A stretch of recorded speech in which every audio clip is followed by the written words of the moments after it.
Assalamualaikum warahmatullahi wabarakatuh. Selamat pagi dan salam sejahtera untuk kita semua. Yang pertama, saya hormati Bapak dan Ibu guru serta teman-teman semua yang saya banggakan. Oke. Pertama, mari kita panjatkan puji syukur kehadirat Allah Subhanahu wa taala karena atas rahmat dan karunia-Nya kita dapat berkumpul bersama dalam keadaan yang sehat dan penuh semangat. Oke. Untuk mengawali pembicaraan kita kali ini, saya ingin bertanya ke teman-teman sekalian. Coba bayangin deh, kalau hidup kita ini sebuah game. Kira-kira teman-teman ini sekarang level berapa nih? Udah 5, level 10, atau masih tutorial nih? Hari ini kita akan ngobrol sedikit tentang bagaimana caranya agar karakter kita di dunia nyata ini tetap kuat meskipun suka main game. Jadi siap naik level bareng-bareng ya. Oke. Buat pengenalan dulu deh. Coba di sini yang suka main game siapa aja nih? Hampir semua harusnya sudah pernah ya. Atau sebagai contoh nih game-game yang sering dimainin yang di handphone ada Mobile Legends, PUBG, Free Fire, Genshin Impact. Itu kan masih banyak lagi tuh. Pasti ada yang pernah main. Nah, game online ini pasti menjadi salah satu hiburan paling populer di kalangan remaja. Tapi di balik keseruannya itu pasti menyimpan berbagai tantangan yang kita perlu hadapi bersama. Oleh karena itu, pada kesempatan kali ini izinkan saya menyampaikan pentingnya bijak bermain game online antara hiburan atau tanggung jawab. Oke. Yang paling gampang, teman-teman yang saya banggakan, kita dapat mempelajarinya dampak negatif dulu. Kita nggak bisa menutup mata bahwa game online punya dampak negatif jika dimainkan tanpa kontrol. Menurut Kementerian Kemdikbud nih, kecanduan game online dapat mempengaruhi kesehatan fisik, mental. Ini mempengaruhi kesehatan kita. Kayak ada dampak-dampak awal yang muncul seperti kurang tidur, menurunkan fokus belajar, serta meningkatkan stres kalau terlalu lama bermainnya. Hasil penelitian dari UI tahun 2022 juga menunjukkan bahwa remaja yang bermain game lebih dari 3 jam per hari cenderung mengalami penurunan motivasi belajar, bahkan produktivitasnya. Bahkan pun di luar sana, dari WHO pun menyampaikan tahun 2019 kasus ini diklasifikasikan sebagai game disorder atau gangguan bermain game berlebihan sebagai salah satu bentuk gangguan kesehatan mental. Ini menunjukkan bahwa kecanduan game ini bukanlah hal yang sepele dan perlu disikapi dengan bijaksana. Namun kembali lagi, tentu saja semua hal negatif itu pasti ada sisi positifnya. Oke, saya coba tanya lagi ke teman-teman. Di sisi lain, game online juga membawa dampak positif bila dimainkan dengan cara yang benar. Kita lihat penelitian dari Pew Research Center tahun 2024 menunjukkan bahwa 50% remaja di Amerika Serikat yang bermain game online memiliki kemampuan problem solving atau mecahin masalah ya, itu meningkat.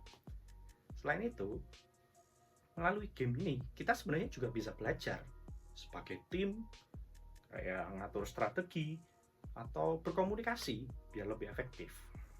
Bahkan ya, melatih kemampuan kepemimpinan juga bisa keluar juga. Sumber lain dari eSafety Commissioner juga menegaskan kalau game ini juga bisa meningkatkan kreativitas, kemampuan sosial, tepat waktu, bahkan durasi itu bisa dimanfaatkan dengan baik. Yang penting tidak mengganggu tanggung jawab utama seperti belajar, berinteraksi dengan keluarga salah satu contohnya. Jadi sebenarnya game itu bukan musuh, tapi alatnya kita buat meningkatkan kemampuannya kita. Nah, karena sudah mempelajari dua hal itu, kunci bermain sehat itu ada satu, keseimbangan. Kita bisa menikmati keseruan game tanpa mengorbankan kewajiban kita sebagai pelajar. Salah satu sederhananya ya, kayak menerapkan aturan game 3 jam sehari. Kalau dengan itu kita bisa mengontrol antara waktu belajar, istirahat, atau waktu bersosial dengan teman-teman kita. Selain itu, kita bisa nyiptain kayak zona game, sorry maksudnya, atau jam pelajaran waktu tertentu yang buat khusus membagi antara jam bermain dan jam keluarga. Yang penting kita harus memfokuskan pembagian manajemen waktu kita. Selain itu, sebenarnya game itu juga bisa menjadi sarana buat hal-hal yang positif ya teman-teman. Seperti sebagai contoh kalau di sekolah kayak ada e-sport, ikut, ada konten kreatif misalnya buat sosial media, bahkan belajar asing, bahasa asing sama teman-teman asing di game asing juga, game online itu juga bisa terjadi. Nah, yang penting kita itu bisa mengasah keterampilan, bangun relasi yang nantinya itu mengembangkan potensi diri kita.